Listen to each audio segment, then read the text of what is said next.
بسم الله الرحمن الرحيم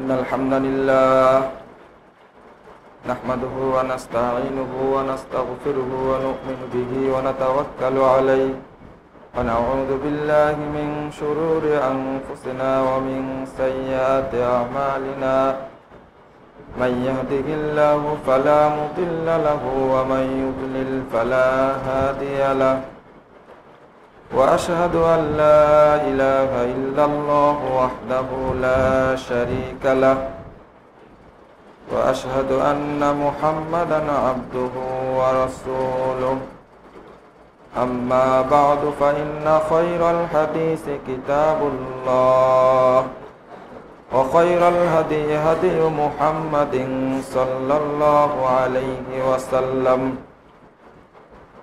وشر الأمور محدثاتها وكل محدثة بدعة وكل بدعة ضلالة وكل ضلالة في النار فأعوذ بالله من الشيطان الرجيم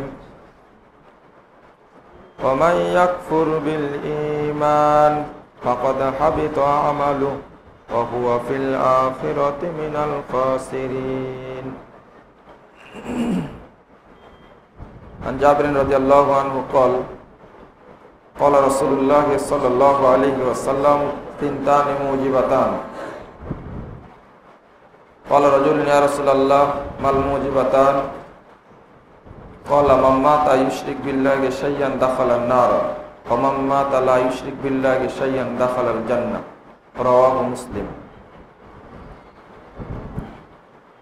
عن أنس رضي الله عنه قال قال رسول الله صلى الله عليه وسلم لا يؤمن أحدكم حتى أكون أحب إليه من والده وولده والناس أجمعين متفق عليه যাবতীয় হামদ সানা মহান রব্বুল আলামিনের জন্য এবং যাবতীয় দরুদ ও তাসলিম বর্ষিত হোক শেষ নবী আহমদ মুস্তাফা মুহাম্মদ মুস্তাফা সাল্লাল্লাহু আলাইহি ওয়াসাল্লামের প্রতি। সম্মানিত মুসল্লিবৃন্দ, আকীদার গুরুত্ব এবং ভ্রান্ত আকীদার পরিণাম। আকীদা ইসলামের সর্বাধিক গুরুত্বপূর্ণ একটি পয়েন্ট, যে বিষয়টি নিয়ে বেশি বেশি আলোচনা হওয়া উচিত। আল্লাহ রাব্বুল আলামিন সূরা আল মাইদার ৫ নম্বর আয়াতে বলেন, ওয়ামান ইয়াকফুর বিল ঈমান ফাকাদ হাবিতা আমালু। যে ব্যক্তি ঈমানের সঙ্গে বা বিশ্বাসের সঙ্গে কুফরি করে তার আমল সমূহ নষ্ট হয়ে যায়। ওয়াহুয়া ফিল আখিরাতি মিনাল খাসিরিন। আর ওই ব্যক্তি কিয়ামতের মাঠে ক্ষতিগ্রস্তদের অন্তর্ভুক্ত হবে। ঈমানের সাথে কুফরি করা, যার আত্মবিশ্বাসটা ঠিক নেই, নষ্ট বিশ্বাস। শেখ আব্দুল্লাহ ইবনে বাজ রাহিমাহুল্লাহ তিনি সালাফে সালেহিনের উক্তি উপস্থাপন করে এই আয়াতের ব্যাখ্যায় ছোট্ট একটি কথা বলেছেন। তিনি বলছেন, মালুমুন বিল আদিল্লাতি শারঈয়্যাহ মিনাল কিতাব ওয়াস সুন্নাহ। কোরআন এবং সুন্নাহ দ্বারা, সুন্নাহর মাধ্যমে প্রতিষ্ঠিত শরীয়ত দ্বারা প্রমাণিত হয়েছে, ইন্নামাল আকওয়াল ওয়াল আমাল তাসিহু ওয়া তাকবুলু ইযা সাদারাত মিন আকীদাতিন সহিহ। মানুষের কর্মগুলো, আমল সমূহ এবং কথা, চাওয়া পাওয়া আল্লাহর দরবারে তখনই কবুল হবে যখন এটা সহি আকীদার মাধ্যমে উচ্চারিত হবে। আকীদা সঠিক থাকলে আর আমল এবং চাওয়া পাওয়া আল্লাহর কাছে কিছু চাওয়া, কিছু বলা, এটা যখন সঠিক আকীদা থেকে বের হবে তখন কবুল হবে। ওয়াইন সাদারাত মিন গায়রি আকীদাতিন সহিহা বাতালা মা ইয়াতাফাররাউ আনহা। আকীদা যদি সহিহ না হয় আর অশুদ্ধ ভুল আকীদার মাধ্যমে যদি কোনো আমল করা হয় বা কোনো কিছু আল্লাহর কাছে চাওয়া হয়, বলা হয়, দোয়া করা হয়, তাহলে সেটা কবুল হবে না, বাতিল বলে গণ্য হবে। আল্লাহ রাব্বুল আলামিন এটাই বলতে চেয়েছেন, ওয়ামান ইয়াকফুর বিল ঈমান ফাকাদ হাবিতা আমালু। আমল সব নষ্ট হয়ে যাবে বিশ্বাসে যদি কোনো ব্যক্তির ত্রুটি থাকে। বিশ্বাসটা এতই গুরুত্বপূর্ণ,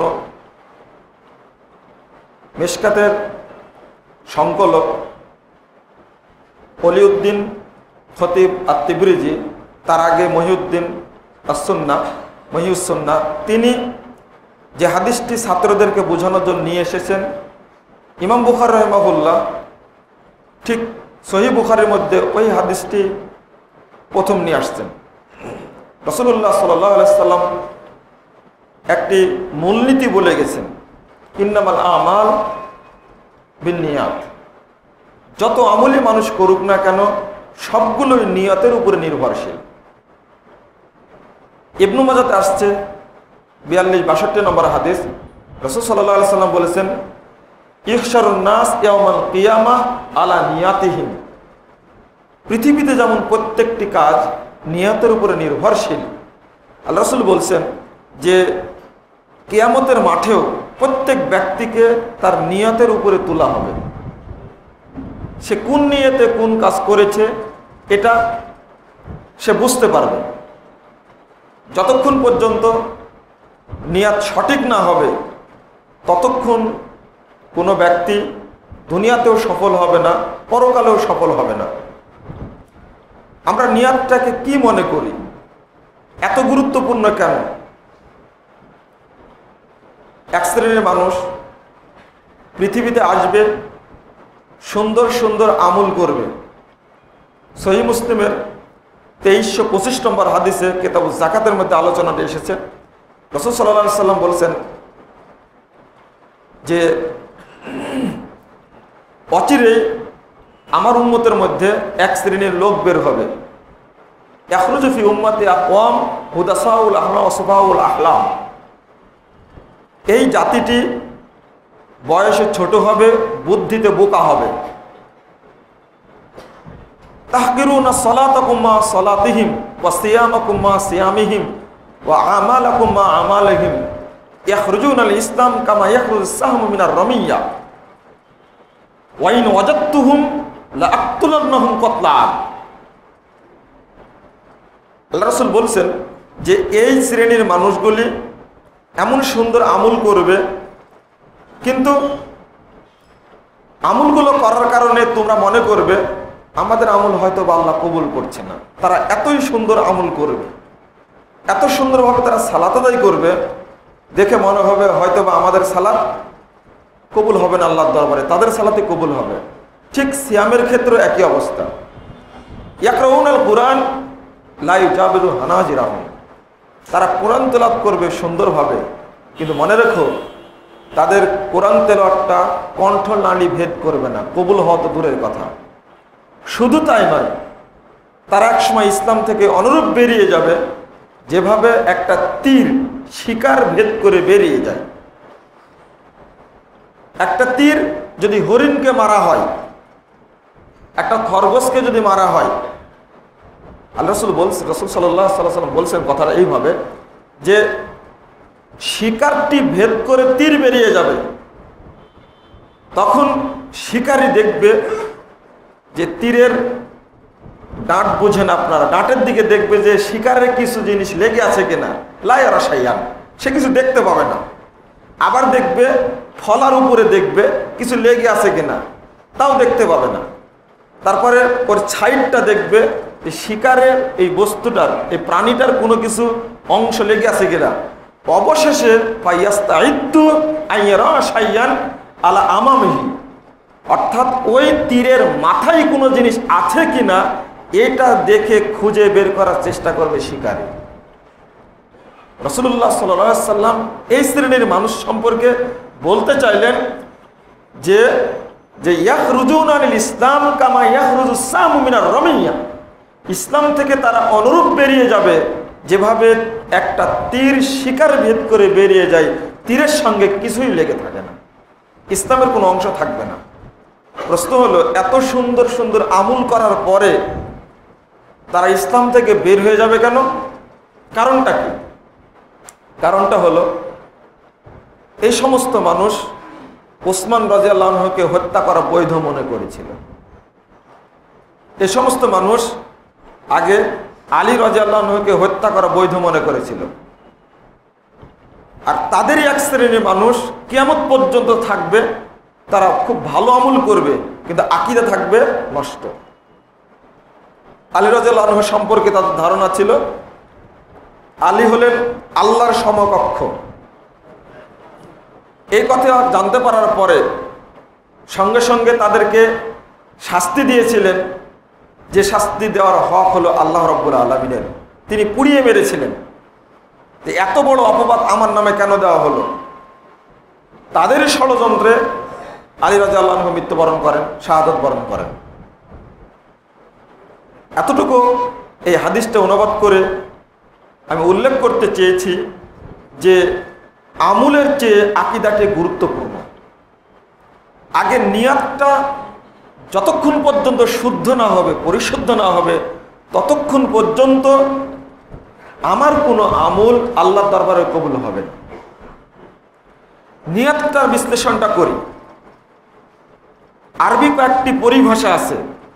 একটার নাম হলো আল আকিদা, একটা হলো আত তাওহীদ, একটি হলো আল ঈমান, আর একটি হলো আল ইসলাম।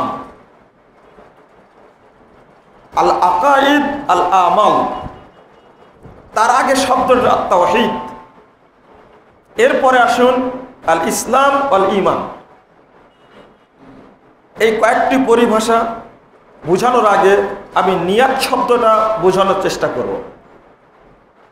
প্রত্যেকটি আমল নিয়াতের উপর নির্ভরশীল। কিভাবে, কেন বলা হলো? নিয়ত শব্দের অর্থ হলো মনে মনে মনন করা, কল্পনা করা, স্থির করা একটা জিনিস মনে। আর নিয়তের মূল, উৎস মূল যেখান থেকে উৎপত্তি হয়েছে, সেই উৎপত্তিটা তিনটি অক্ষর থেকে হয়েছে। একটা হলো নুন, ওয়াও, ইয়া। এক বাক্যে বলা হয় নাওয়া। আর এই নাওয়া শব্দের অর্থ হলো বিচি বা আঠি। আমরা আম, কাঁঠাল, খেজুর ইত্যাদির বিচি বলে থাকি। এই নিয়াত শব্দের অর্থ হলো বিচি বা আঠি। আপনি যে নিয়তে যে কাজ করবেন, নিঃসন্দেহে ফলাফল ওই নিয়তেরই পাবেন। অনুরূপভাবে যে আঠি আপনি জমিনের বুকে প্রথিত করবেন, পুঁতে দিবেন, ঠিক তারই গাছ হবে। পৃথিবীতে আজ পর্যন্ত কোনো জিনিসের প্রমাণ নেই যে আমের আঠি লাগানোর পরে সেখানে কাঁঠালের গাছ হয়েছে। কাঁঠালের আঠি লাগানোর পরে জামের গাছ হয়েছে, প্রমাণ নেই। সেই জিনিসটা হলো নিয়ত বা বিচি। আর এই জিনিসটার নাম হলো আকীদা। মূল জিনিসটা হলো তাওহীদ। আল্লাহ রাব্বুল আলামিন সূরা শূরা 13 নম্বর আয়াতে বলছেন, আন আকিমুদ্দিনা ওয়া লা তাতাফাররাকু ফি। প্রত্যেক নবী রাসূলের নির্দেশ এটাই ছিল। এই আয়াতে উল্লেখ করা হয়েছে মুহাম্মদ সাল্লাল্লাহু আলাইহি সাল্লামকে, নূহ, ইব্রাহিম, মুসা, ঈসা, এই পাঁচজন শ্রেষ্ঠ নবীর নাম উল্লেখ করেছেন আল্লাহ রাব্বুল আলামিন। পরে বলছেন আন আকিমুদ্দিনা ওয়া লা তাতাফাররাকু ফি, তোমরা বা আপনারা দিন কায়েম করুন। প্রত্যেক নবীকেই নির্দেশ দিয়েছিলেন। এই পাঁচজন নবীর নাম উল্লেখ করার মাধ্যমে প্রমাণিত হয়েছে শুধু একজনের দায়িত্ব এটা ছিল না। সেটা কি? আপনারা দিন কায়েম করবেন, ওয়ালা তাতাফাররাকু ফি, আর দিনটাকে টুকরো টুকরো করবেন না। দিন অর্থ কি? আয়াত তাওহীদ, তাওহীদ প্রতিষ্ঠা করা। এই আয়াতের ব্যাখ্যায় ইবনে আব্বাস রাদিয়াল্লাহু আনহু তিনি বলছেন, আয়াত্তাফিকু ফিদ্দিন, দিনটাকে পূর্ণাঙ্গভাবে বাস্তবায়ন করার জন্য ইরাদা করো, দিনের কোনো অংশ মানবে এমনটি মেনে না। কোনো ব্যক্তি, কোনো দল, কোনো প্রতিষ্ঠান ইসলামের কোনো একটা সাইড নিয়ে বাস্তবায়ন করতে চায়, সাইডকে লক্ষ্য করে আগাতে চায়, কিন্তু আল্লাহ বলেছেন যে যেখানে অবস্থান করবে তাকে পুরো ইসলামটাকে নিয়েই এগোতে হবে, কোনো ইসলামের একটা সাইডকে নেওয়া যাবে না। লা তাতাফাররাকু ফি, এর মধ্যে মতনৈক্য সৃষ্টি করো না, অনুবাদটা এটা নয়, বরং দিনটাকে টুকরো টুকরো করো না। আমরা দিনটাকে টুকরো টুকরো করেছি। যেমন আত-তাওহীদ শব্দ দ্বারা এই অর্থটা না নিয়ে, দিন অর্থ তাওহীদ না নিয়ে এক একজন এক একটি বিষয় নিয়েছে। কেউ নিয়েছেন আল হুকুমা, অর্থাৎ এটা দ্বারা রাষ্ট্র ক্ষমতা প্রতিষ্ঠা করা। রাষ্ট্র ক্ষমতা প্রতিষ্ঠার মাধ্যমে আগে এটা আমাকে ক্ষমতা দখল করতে হবে, এরপরে আইনের মাধ্যমে গোটা দেশে গোটা বিশ্বে আমি ইসলামী শাসন জারি করব। এটা হলো চরমপন্থীদের আকীদা, আগে ওই স্থানটা দখল করতে হবে। ইসলাম বলছে, ইবনে আব্বাস রাদিয়াল্লাহু আনহু বলছেন অন্য আয়াতে, আয়াল ইসলাম, তাওহীদ এক বাক্যে আমরা বলতে পারি পুরো ইসলামটাকে বোঝানো হয়েছে, দিন, কোনো একটা সাইডকে নয়। এবারে আলোচনা গুটিয়ে নেওয়ার স্বার্থে বলা যায় যে তাওহীদটা হলো মূল, আর এর দুইটা শাখা, একটা হলো আল আমাল ওয়াল আকায়েদ। তাওহীদটা হলো মূল, যার মধ্যে পুরো ইসলামটা পরিব্যাপ্ত রয়েছে। এর উপরে প্রতিষ্ঠিত যে জিনিস সেটার নাম হলো আল আকায়েদ, আর আকীদার উপরে প্রতিষ্ঠিত যে জিনিস সেটার নাম হলো আল ইসলাম। তাওহীদের মাধ্যমে, ইসলামের মাধ্যমে আমি দুইটা জিনিস জানতে পারি, যেটা এসেছে আল্লাহর পক্ষ থেকে পূর্ণাঙ্গ দিন, সেই দিনটি আমি দুভাগে ভাগ করি, আমরা করেও থাকি দুই ভাগে। একটা হলো আল আকায়েদ, অর্থাৎ বিশ্বাস সমূহ, আর আরেকটি হলো আল আমাল, কর্মসমূহ, যার অপর দুইটা নাম আছে। একটা নাম হলো আল ঈমান, আর আরেকটা নাম হলো আল ইসলাম। দিনটাই হলো তাওহীদ। এই তাওহীদটা আমরা দুভাগে ভাগ করলাম, দুইটা সাইড, দুইটা শাখা তাওহীদের আছে। একটা হলো আল আকীদা, আর আরেকটা হলো আল আমাল, আকীদা এবং আমল। আমি এই পর্যায়ে এসে এর সম্পর্কে ইসলামের যাই আপনি করুন না কেন, আকীদার ভিত আগে শক্তিশালী করতে হবে, এরপরে আপনি আমল করুন, এই কথাটি বলার জন্যই পুরো অংশটা বোঝানোর চেষ্টা করেছি। একটা ফুলের টব আপনার বাড়িতে আছে, একটা ফুল তৈরি করার জন্য ছোট্ট একটা বীজ সেখানে লাগাবেন। বীজটা যার লাগালেন যে ফুলের, ঠিক ওই ফুলের গাছই হবে। এই ফুলের গাছটা হলো আমল, আর আমলটা যেটা হবে, ফলাফল যেটা পাবেন, ফুলটা যখন হবে তখন বুঝতে পারলেন যে আমার গাছটি ফুল দিয়েছে। কিন্তু আল্লাহ রাব্বুল আলামিন এই ফলাফলটাকে আপনার চোখের সামনে উপস্থাপন করেননি, গোপন রেখেছেন, কাল কিয়ামতের মাঠে পাওয়া যাবে। কিয়ামতের মাঠে পাওয়া যাবে বলেই এই মূল গোড়া ধরে আল্লাহ রাব্বুল আলামিন টান দেবেন কাল কিয়ামতের মাঠে। যেটা বললাম হাদিসটি, ইবনে মাজাহ হাদিসটি এসেছে, ইহশারুন নাসু আলা আকিদাতিহিম, মানুষকে কালে কিয়ামতের মাঠে একত্রিত করবেন, জড়ো করবেন নিজস্ব আকীদায়। মাঝখানে দুইটা জিনিসের কোনো দাম নেই। একটা হলো আমলেরও দাম নেই, ফলাফলেরও দাম নেই। যদি দুনিয়ার আকীদা ঠিক থাকে আর কিয়ামতের মাঠে যে আকীদায় আপনি উঠবেন, তবেই দুই আকীদার সমন্বয়ে আপনি ফলাফলটা পেয়ে যাবেন, নইলে নয়। এই আকীদার সাথে ওই আকীদা মিল থাকতে হবে। আজকে আপনি সালাত আদায় করতে আসছেন কোন উদ্দেশ্যে, তা কিন্তু একমাত্র আপনি জানেন, আমি জানি না। এটার নাম হলো কল্পনা আকীদা। যদি কোনো ব্যক্তির আকীদা নষ্ট হয়, এরপরে প্রতিষ্ঠিত হাজার গাড়ি লক্ষ কোটি আমল কোনোই কাজ করবে না। আগে নিয়তটাকে শুদ্ধ করতে হবে। তিনজন ব্যক্তির তিনটি স্বপ্ন আমি আপনার কাছে ব্যাখ্যা করি। আকীদাটা গুরুত্বপূর্ণ কত। একজন হিন্দু স্বপ্ন দেখছে যে তিনি স্বর্গে গেছেন এবং গঙ্গা জলে ডুব দিচ্ছেন, একজন হিন্দুর স্বপ্ন। একজন মাজার পূজারীর স্বপ্ন হলো 1 মাস আগে স্বপ্ন দেখেছিলেন যে আজমিরে তিনি গেছেন এবং তওয়াফ করছেন। আর আরেকজনের স্বপ্ন হলো, সাধারণত অনেক মানুষ স্বপ্ন দেখেন, উনি স্বপ্ন দেখছেন যে আমি মক্কায় গেছি এবং জিয়ারত করছি।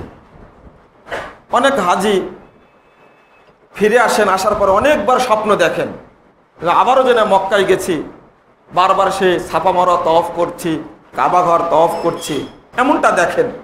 কখনো মনে করেন যে আরো আরাফার ময়দানে উপস্থিত আছি। মানুষ তিনজনই মানুষ, তিনজনই আদম সন্তান, তিনজনই বাংলাদেশি, কিন্তু তিনজনের স্বপ্ন তিন রকম হলো কেন? কারণটা কি? এটা দেখার কথা না। হিন্দু কোনোদিন দেখে না, অমুসলিম ব্যক্তি কোনোদিন স্বপ্নে দেখে না মক্কা করে তওয়াফ করতে গেছে। যদি আপনারা এটা প্র্যাকটিক্যালি বাস্তবতা জানতে চান, একটা হিন্দুকে জিজ্ঞেস করবেন। আর কোনো মুসলমানের বাচ্চা কোনোদিন স্বপ্ন দেখে না যে আমি স্বর্গে গেছি এবং গঙ্গা জলে ডুব দিচ্ছি। এ স্বপ্ন মনে হয়, আমার বিশ্বাস, কোনো মুসলমানও দেখে না। কারণটা কি? এই বিশ্বাসের উপরে কর্ম সাধন হয়ে থাকে। গত 29 তারিখে আকীদা সম্পর্কে আলোচনা করার একটা উদ্দেশ্য আছে। 29 তারিখে গেছিলাম বোম্বাই, ডক্টর জাকির নায়েকের সঙ্গে সাক্ষাৎ করছে। যাওয়ার পথে এক ঘটনা ঘটে, আসার পথের 2টা ঘটনা ঘটে। মানুষের আকীদা যে বিশ্বাস যে কত গুরুত্বপূর্ণ। একজন স্বপ্নের গল্প করছেন, আমি কোনোদিন এই বিশ্লেষণ করিনি যে তিনজনই মানুষ, তিনজনই বাংলাদেশি, তিনজনা তিন ধরনের স্বপ্ন দেখলো কেন, কারণটা কি? একজন গল্প করছেন যে 1 সপ্তাহ আগে আমি স্বপ্ন দেখলাম, তো মনে করলাম যে দ্রুত যাওয়া উচিত, কিন্তু 1 সপ্তাহ দেরি হয়ে গেল গঙ্গা জলে গোসল করতে। আমি বসে বসে শুনছি। যখন কলকাতা থেকে বাংলাদেশে ঢুকছি, পিছনের সিটে একজন বসা, ভদ্রলোকের বাড়ি চট্টগ্রাম, থাকে ঢাকায়, সচিবালয়ে চাকরি করে। উনি খুব আক্ষেপের সাথে বলছেন যে বাবার আজমিরে আসতে 1টি মাস দেরি হয়ে গেল। কেন দেরি হলো? বলছেন যে বিভিন্ন ব্যস্ততার কারণে আমি আসলাম। বাবাকে একটা কথাই শুধু বলেছি, বাবা তুমি আমার প্রতি অসন্তুষ্ট হও না, আমি সমস্যার কারণে আসতে পারিনি। কারণটা কি? কারণটা হলো যে 1 সপ্তাহ দেরি হয়ে গেছে, আমি স্বপ্নে দেখেছি যে আমি আজমির জিয়ারত করছি, তাই তাড়াতাড়ি চলে এসেছি। কিন্তু লাকিলি একটা ঘটনা ঘটে গেল, তার ডান সাইডে যিনি বসেছেন তিনিও একই কাজে গেছেন। হতবাক হবেন, 5 লক্ষ রুপি আজমিরে দান করে চলে আসলেন তার ডান সাইডের লোকটি। আর তিনি সচিবালয়ের মানুষ, তো তার তো টাকার ইয়ত্তা নেই, মানে হিসাবও নাই, তিনি দিলেন। এক স্বপ্নের গল্প শুনলাম আগা দিন, আর পরের দিন সকালে আরেক স্বপ্নের গল্প শুনছি। এবার নিজস্ব বিশ্লেষণ, একজন ব্যক্তি কখনো মক্কায় যায়, আরেকজন ব্যক্তি আজমিরে আসে, আরেকজন ব্যক্তি আসে গঙ্গায়। ঘটনা কি? আকীদার সঙ্গে আপনারা এবার মিলিয়ে দেখুন। এবং এই আকীদার কারণে তিনজন ব্যক্তি কিন্তু বাস্তবায়ন করার চেষ্টা করে যে আমার স্বপ্ন কিভাবে বাস্তবায়িত হবে। তাদের দুজনের স্বপ্ন বাস্তবায়ন হয়েছে। মক্কা যাওয়া অত সহজ না, যাই হয়তো বা অনেকেই পারে না, তবে চেষ্টা করে, যেহেতু কাবা ঘরে একবার গেছি স্বপ্নের মাধ্যমে বাস্তবে যাওয়ার চেষ্টা করি, পারি কিনা।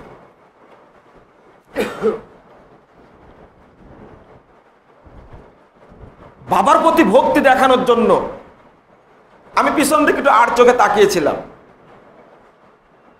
উনি বলছেন যে আসলে যে লোকটির কারণে উপমহাদেশের মানুষ মুসলমান হয়েছে, সেই লোকটি আজকে অবহেলিত। আর এক শ্রেণীর হুজুর আছে যারা শুধু কবর পূজার বিরুদ্ধে আর মাজারের বিরুদ্ধে, ওলিয়া উলিয়াদের বিরুদ্ধেই কথা বলে থাকেন। উনি খুব সমালোচনা করছেন। উনি একসময় কেঁদে ফেললেন সমালোচনা করতে করতে। কাঁদলেন কিভাবে? চট্টগ্রাম থেকে তিনি গেছেন এবং বাংলাদেশ সচিবালয়ে তিনি চাকরি করেন। বলছেন যে যখন উপমহাদেশ থেকে মহিউদ্দিন সাহেব, বাবা মহিউদ্দিন গেলেন যখন মক্কায় জিয়ারত করতে, মক্কায় ঢোকার 5 কিলোমিটার আগেই তিনি হামাগুড়ি দিয়ে গেলেন, কখনো মাটিতে পা ঠেকাননি।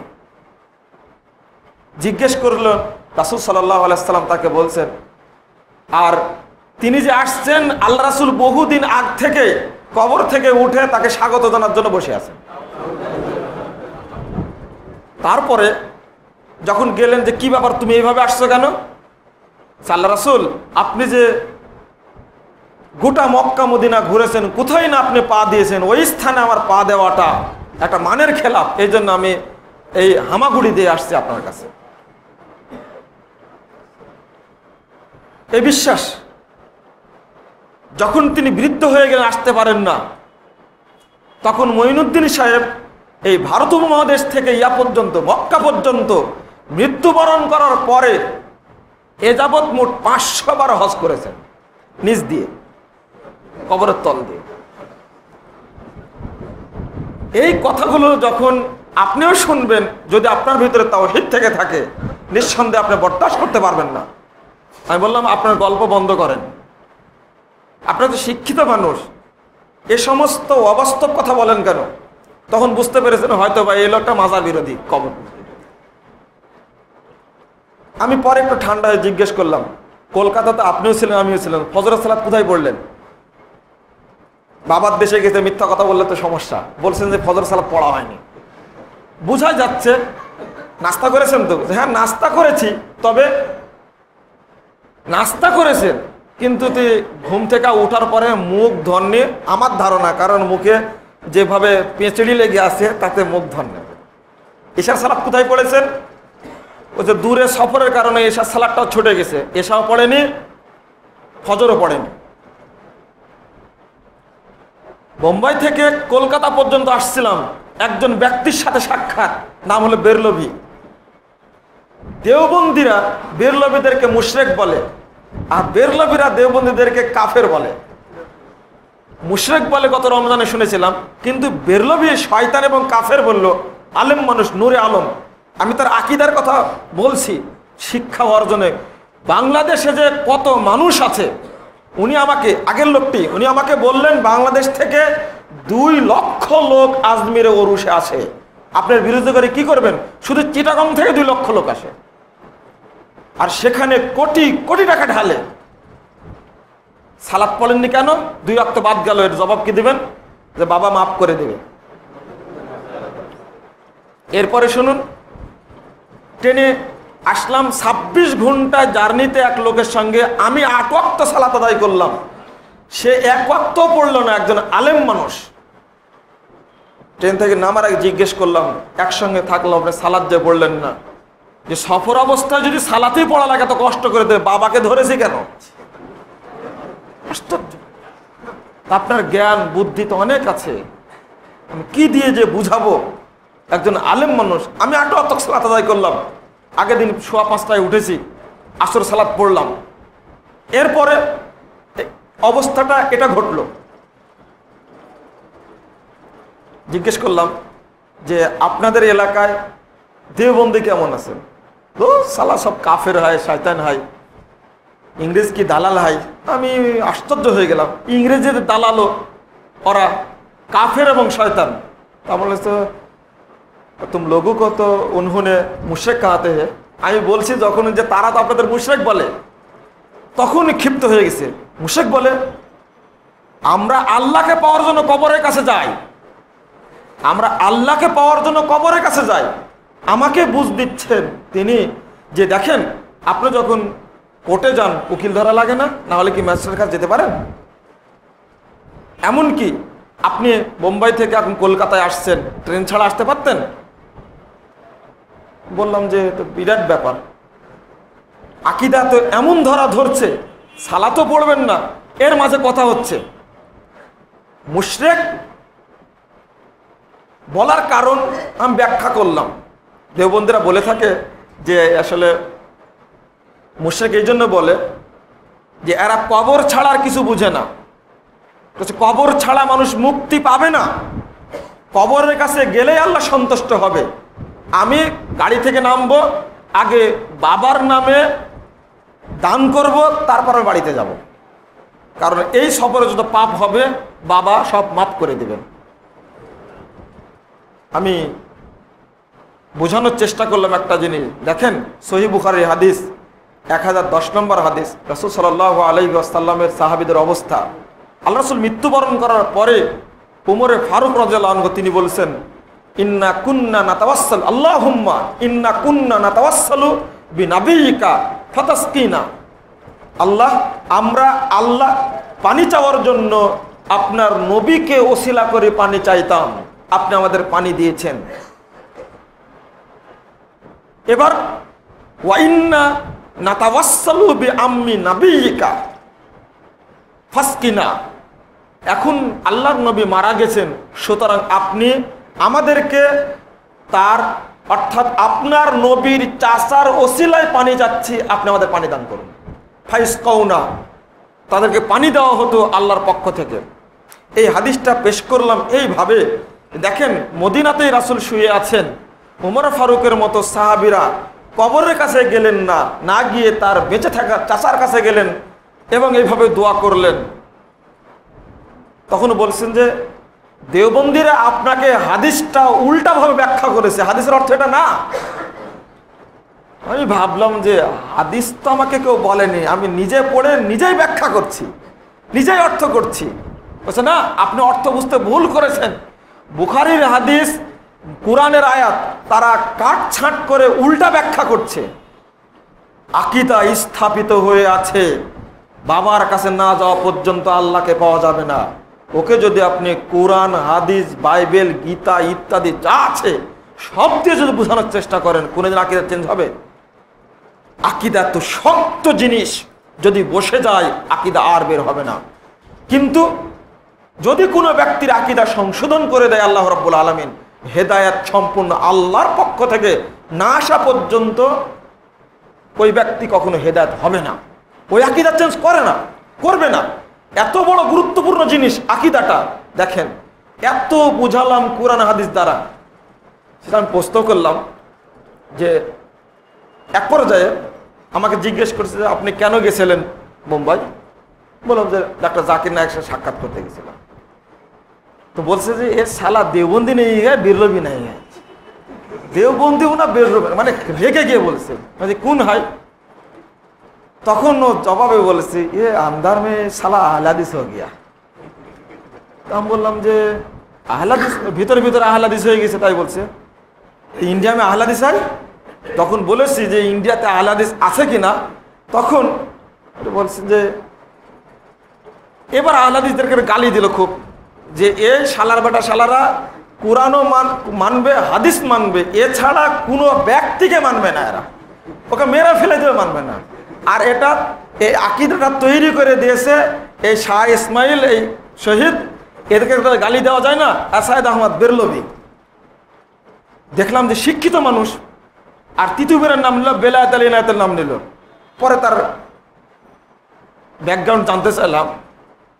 একজন আলিগড় থেকে অনার্স মাস্টার্স করা লোক তিনি, এবং দাওরা হাদিস মাদ্রাসা থেকে দাওরা পাশ করা। তো বুঝলাম জ্ঞানী মানুষ।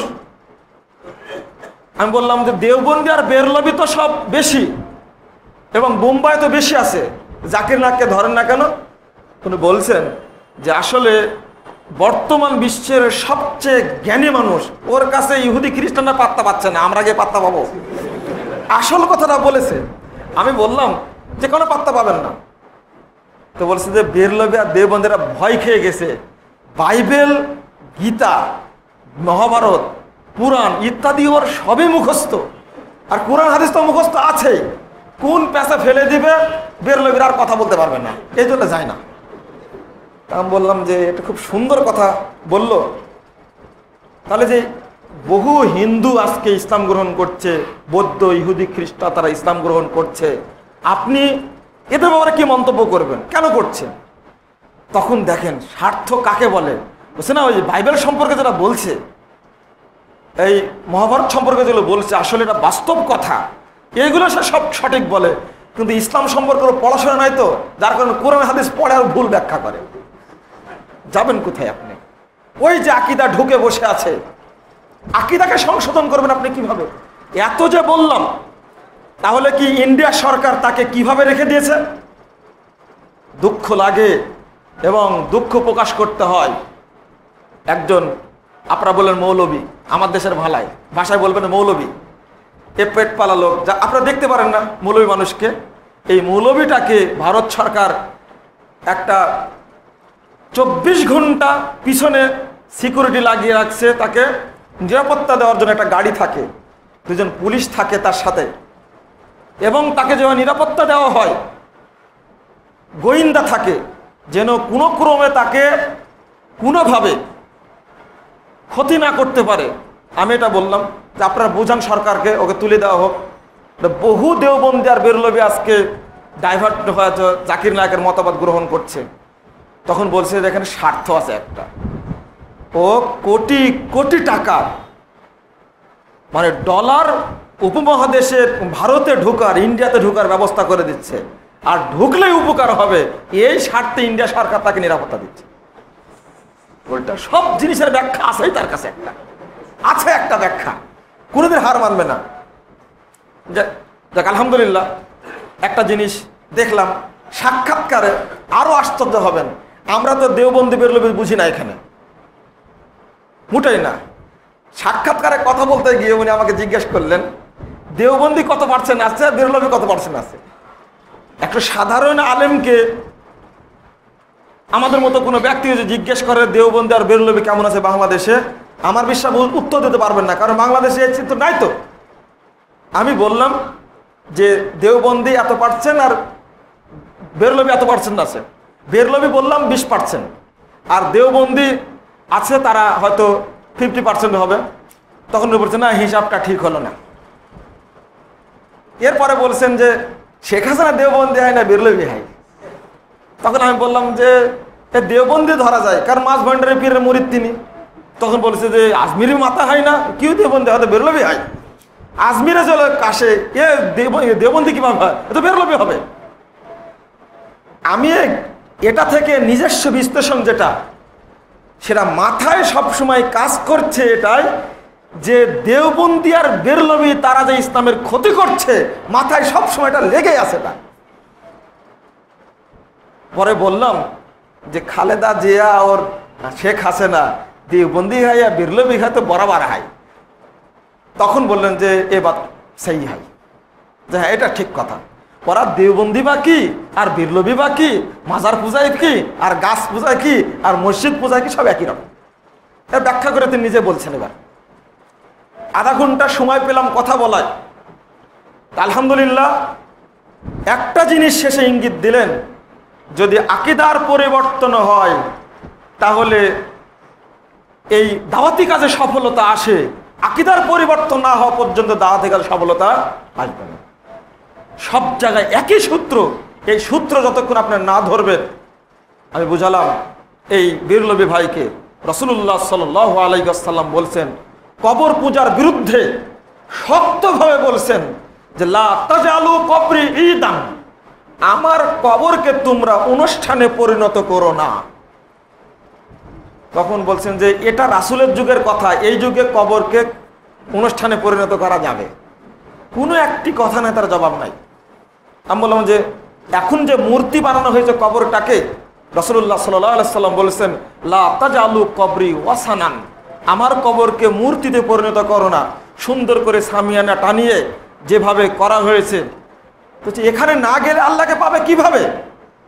এবারও গোড়ায় টান দিলাম বোঝানোর জন্য অনেকটাই, যে আল্লাহ বলছেন কাফের এবং মুশরিকরা মূর্তির কাছে যেত।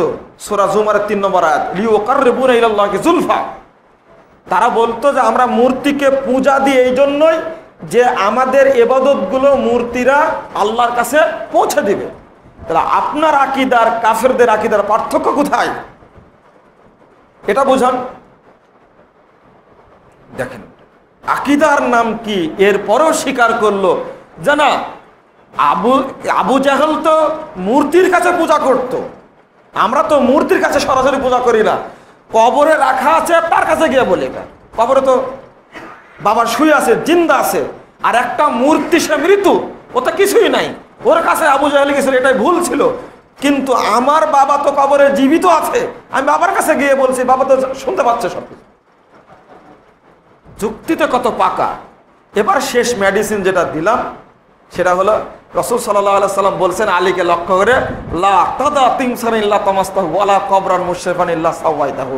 আলী শোনো, যত মূর্তি আর ছবি আছে সবগুলোকে ভেঙ্গে চুরমার করে দিবা, এবং যত কবর রয়েছে সৌধ নির্মাণ করা, উঁচু কবর যত রয়েছে সবগুলো ভেঙ্গে মাটির সঙ্গে মিশিয়ে দিবা। তখন হাদিসটাও তার মুখস্থ। এই হাদিস তো আপনি জানেন? বলছে হ্যাঁ জানি, এটা রাসূলের যুগের জন্য, এই যুগের জন্য না। এটা আমাদের কোথাও লেখা আছে কি এটা, যেটা রাসূলের যুগের জন্য আর এটা ইয়ার যুগের জন্য না, অন্য যুগের জন্য না? উমরে ফারুক রাদিয়াল্লাহু আনহু মূর্তি ভাঙলেন কিভাবে, চিত্র বলে দিলাম, কিন্তু ২৬ ঘন্টার মধ্যে হয়তো 18 ঘন্টায় দাওয়াত দিয়েছি তাকে, কিন্তু যাহাই পূর্বাং তাহাই পরাং, একই অবস্থা। এই জন্য বলি যে আকীদাগত দিক যতদিন পর্যন্ত সংশোধন না হবে কোনো ব্যক্তির, ততদিন পর্যন্ত ওকে ফেরানো যাবে না।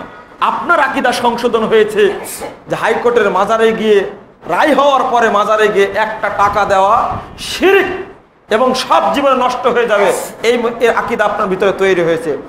আপনাকে কোনো শক্তি পিটাও বিশ্বাস করাতে পারবে না যে টাকা একটা দিলে বাবা খুশি হবে, কোনোদিন পারবে না বিশ্বাস করাতে। অপোজিটে অন্য ব্যক্তিকে যাকে বুঝাচ্ছে আমি যে মাজারে যেতে হবে না, কবরখানায় যেতে হবে না, ওই ব্যক্তিকে আপনি কখনোই পিটা বিশ্বাস করাতে পারবেন না যেটা হারাম। এই চিত্র বাস্তবতা। আজকে কোটি কোটি মানুষ এই শিরকি এবং বেদাতি আকীদায় নিমজ্জিত হওয়ার কারণে বাবাকে আম খাওয়ার জন্য বাংলাদেশ থেকে আম নিয়ে গেছে। আমি বললাম যে ঢাকা থেকে নিয়ে আসতে তো অনেক কষ্ট হয়েছে, কি করলেন এটা? আচ্ছা না, এসি গাড়িতে আসছি, রাত্রে ফ্রিজে রাখছিলাম। মানে নিজের গাছের আম প্রথম হয়েছে বাবাকে খাওয়ার জন্য, চিটাগাং থেকে সে নিয়ে গেছে কোথায়? আজমিরে নিয়ে গেছে। কত ফালতু আকীদা, কত জঘন্য আকীদা আপনি কল্পনা করতে পারবেন না। আজকের যুগের প্রেক্ষাপটে আপনাদের বিনীত স্বরে আহ্বান জানাতে চাই, দাওয়াত ছাড়া বিকল্প কোনো পথ নেই, কোনোই পথ নেই। মানুষকে ফিরাতেই হবে, সম্ভব। 30 তারিখে সাক্ষাৎ করলাম, 25 তারিখে চিটাগাং গেছি। চিটাগাঙ্গের মানুষ অনেকটাই সংশোধন হচ্ছে আস্তে আস্তে। বন্দরের প্রোগ্রাম করলাম একটা, এই প্রোগ্রামের ঘটনা ওনার উপস্থাপন করলাম। উনি বলছেন যে চিটাগাঙ্গে তো দেওবন্দের বেরলবিতে ভর্তি, আপনি কিভাবে গেলেন সেখানে? আমি বললাম যে পিস টিভি কি খায়রিয়াত হয়, এটাই পিস টিভির অবদান।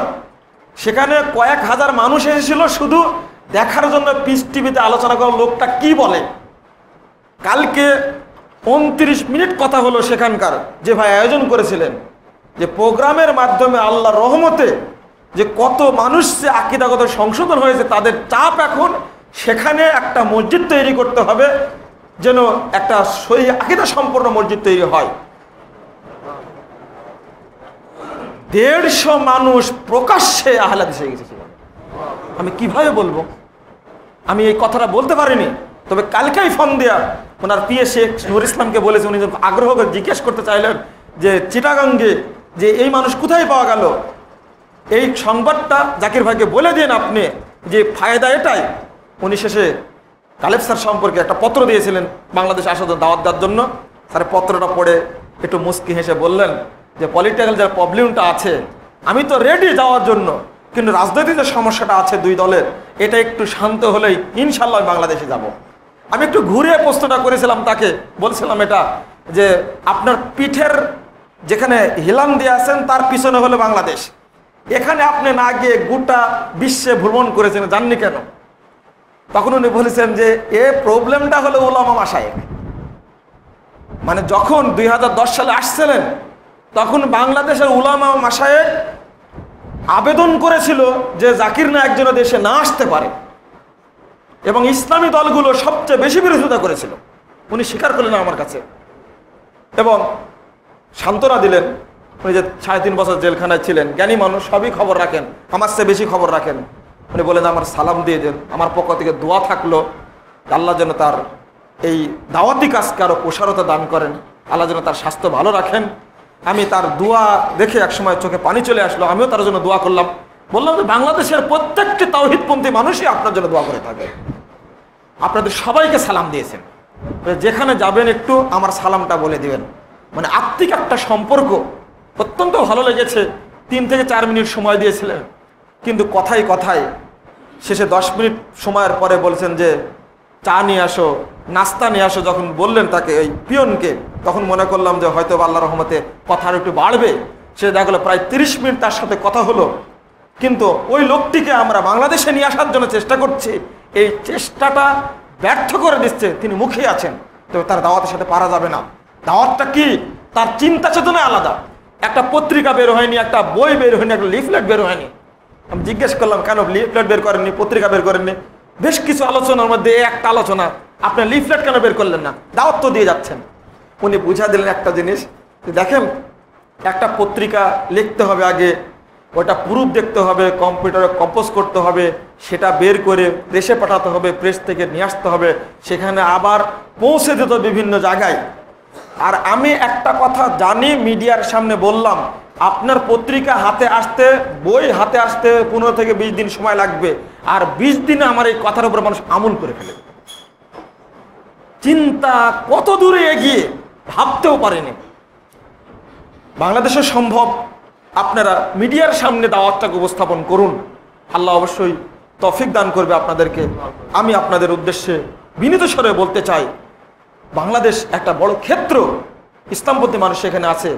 আপনাদের যার অর্থ আছে, যার বাকশক্তি আছে, যার লেখনী শক্তি আছে, যার সাহিত্যের ভাব রয়েছে, আপনি প্রত্যেকটি মেধাকে দাওয়াতের ক্ষেত্রে কাজে লাগেন। ইনশাল্লাহ বাংলাদেশে খুবই দ্রুত আকীদার সংশোধন হবে। আমি খুতবাতে শেষে বারবার ইঙ্গিত দেই যে দাওয়াতি কাজ যদি আপনি করেন, আকীদা যদি একজন মানুষের পরিবর্তন হয়, এর থেকে যে কত নেকি পাবেন। আজকে কোটি কোটি মানুষ সঠিক দাওয়াতটি পেয়ে পিস টিভির কারণে আল্লাহর রহমতে সংশোধন হচ্ছে। আমরা যদি আরেকটু এগিয়ে যেতে পারি, কোনো ভাই যদি বেরিয়ে আসতেন, তাকে একটাই প্রশ্ন করেছিলাম যে বাংলাদেশ থেকে অনেকে টাকা দিতে চায়। এই গতদিনে মোহাম্মদপুরে একজন লোক নিয়েছে, অনেক টাকা আমার হাতে ধরে দেয়, বলছেন পিস টিভি দিয়ে দিলাম। আমি বললাম যে টাকা কি করা হবে, কিভাবে কি করব? উনি বললেন, একজন লোকের নাম্বার দিলেন, এখানে সাক্ষাৎ করার জন্য বললেন যে তার কাছে টাকাটা পৌঁছে দিলেই আসবে। হতবাক হয়ে গেলাম। পিস টিভি বাংলার অর্থ অনেকটাই বাংলাদেশ থেকে, আমি বলবো সিংহভাগ টাকা বাংলাদেশ থেকে দিয়ে বাংলা পিস টিভি চালানো হচ্ছে। অথচ আমরা বাংলাদেশে থেকে স্পিকারও বাঙালি, সহযোগিতা, হাদিস অনুবাদ করে দেয় মাঝে মাঝে টিভিতে, এটাও আমার দেওয়া। কিছু শিরোনাম আমার অনুবাদ করে দেওয়া, আমার কাছ থেকে নেওয়া হচ্ছে, ডাবিং করে দেওয়া হচ্ছে বাংলাদেশ থেকে, স্পিকারও বাংলাদেশের এখান থেকে। অথচ বাংলাদেশে আমরা চালু করতে পারছি না। আরো দুঃখজনক হলো, ভারত সরকার এখনো সরাসরি ভারত থেকে সম্প্রচার করার অনুমতি দেয়নি। তিনি বলছেন যে আগামী ফেব্রুয়ারির মধ্যে ইনশাল্লাহ হয়ে যাবে, এবং আগামী ফেব্রুয়ারি বাংলা পিস কনফারেন্সটা, বাংলা ভাষার পিস কনফারেন্সটা সর্বপ্রথম এখান থেকে ডাইরেক্ট সম্প্রচার হবে ইনশাল্লাহ। উনি এই কথাটা বলে দিলেন যে একটু আল্লাহর কাছে দোয়া করেন যে এটা পেয়ে গেলে আমরা লাইভ প্রচার করতে পারবো এখান থেকে। অথচ বারবার ভেবেছি, বারবার চিন্তা করেছি যে বাংলাদেশের মানুষের টাকা আছে, অর্থ আছে, দাওয়াতি কাজে সহযোগিতা নেই। আমি মোহাম্মদপুরে গত খুতবায় বলেছি যে সহযোগিতায় এগিয়ে আসুন, যেন আমরাও এটা মানুষের দোরগোড়ায় পৌঁছে দিতে পারি। লেখনী খেদমত করছি, কিন্তু এখন দরকার মিডিয়ার সামনে উপস্থাপিত হওয়ার। আশ্চর্য হবেন, তারপর নিজস্ব বিল্ডিং নাই বলে সিকিউরিটির জন্য মক্কার ইমাম আব্দুর রহমান সুদাইসি এসে দেখলেন যে 3 বিল্ডিং 4 বিল্ডিংয়ে কাজ হচ্ছে, সিকিউরিটির ব্যবস্থা আছে, 7-8টা গেট পার করে নিয়ে আমার সাথে সাক্ষাৎ হলো, সেখানে অনেক সিকিউরিটি তার। এরপরে তিনি মনে করেন নিরাপত্তার মতো নয়, মক্কার ইমাম নিজস্ব ব্যক্তিগত টাকায় 40 তলা একটা বিল্ডিং করার কাজ উদ্বোধন করে দিয়ে গেছেন। ভাবাই যায় না। তাহলে ওই লোকটার কাছে কত টাকা আছে? এক লোক যদি এত টাকা দেয় জাকির নায়েককে, তে এই যে কানাডা, ফ্রান্স, ব্রিটেন, আমেরিকা থেকে মানুষ কত সহযোগিতা করেছে তাকে। তার সেকেন্ড ম্যান যিনি, তার বেতন হয়তো 3 লক্ষ রুপি, মাসে 3 লক্ষ রুপি। বাদ বাকিগুলো না শুনলেও চলবে। আমি বলছি যে টাকা খরচ করছেন, মানুষকে দাওয়াতও দিচ্ছেন, হাজার হাজার মানুষ হিন্দু মুসলমান হয়ে যাচ্ছে, হাজার হাজার ইহুদি খ্রিস্টান আজকে ইসলাম গ্রহণ করছে এবং সঠিক আকীদা গ্রহণ করছে। আমি এই কথাগুলো বললাম উদ্বুদ্ধ করার স্বার্থে। কোরআন এবং সহিহ হাদিসের দাওয়াত আপনাকে প্রচার করতে হবে, এটা আমি একান্তভাবে আশাবাদী আপনাদের কাছে অনুরোধ জানাচ্ছি। আরাকানের রোহিঙ্গাদের ব্যাপারে 2টা কথা বলার দরকার ছিল, আমি বলছি না। যে তাদেরকে সহযোগিতা করার একটা বিষয় আছে, সরকারকেও এগিয়ে আসতে হবে। আর এই ব্যাপারে যেন কারো সংকীর্ণতা না থাকে, কারণ তারা আমাদের ভাই। বাংলাদেশের ইতিহাস আমরা পড়ি, তখন জন্ম নেইনি আমরা, কিন্তু পেপার পত্রিকায় যারা এই অবস্থায় ছিল তারা লিখছেন এই মর্মে যে আমাদেরকে বের করে ভাসিয়ে দেওয়া হয়েছিল, তখন আমরা কোথায় আশ্রয় নিয়েছিলাম, কেন আশ্রয় নিয়েছিলাম? সরকারের শুভ বুদ্ধির উদয় হোক, একজন মুসলিম ভাইয়ের বুক ফাটা আর্তনাদ যদি সামনে আসে সহ্য করা যায় না। যদি সেখান থেকে জাকির নায়েক বোম্বাই বসে থেকে যদি তাদের উদ্দেশ্যে সহযোগিতা করতে পারে, আমরাও পারি আমাদের রাষ্ট্রে তাদেরকে সাময়িকের জন্য। এখন রাজনীতি শুরু করেছে আমরা এই বিষয়টা নিয়ে, এটা খুবই দুঃখজনক। আগে আশ্রয় দিন সাময়িকের জন্য হলেও, তারপর রাজনীতি করুন, এটা হচ্ছে আমাদের আক্ষেপ। তবে রোহিঙ্গাদের ইতিহাসটা আপনাকেও জানতে হয়। এই যে আব্দুর রহমান সুদাইসির বাড়ি কোথায়, মক্কার যিনি ইমাম, আমি যদি সময় পরবর্তীতে পাওয়া যায় আমি রোহিঙ্গাদের ব্যাপারে বিস্তারিত আলোচনা করার চেষ্টা করবো ইনশাল্লাহ। তবে তাদের জন্য দোয়া করি আল্লাহ রাব্বুল আলামিন যেন তাদের উপর রহমত নাজিল করেন, আল্লাহুম্মা আমিন। তাদের জন্য সঠিক ভূখণ্ড এবং আল্লাহ যেন আশ্রয়ের ব্যবস্থা দান করেন, আল্লাহুম্মা আমিন। আকুলু কওলি হাযা আস্তাগফিরুল্লাহ ওয়া লাকুম ওয়া লিসাইরিল মুসলিমিন।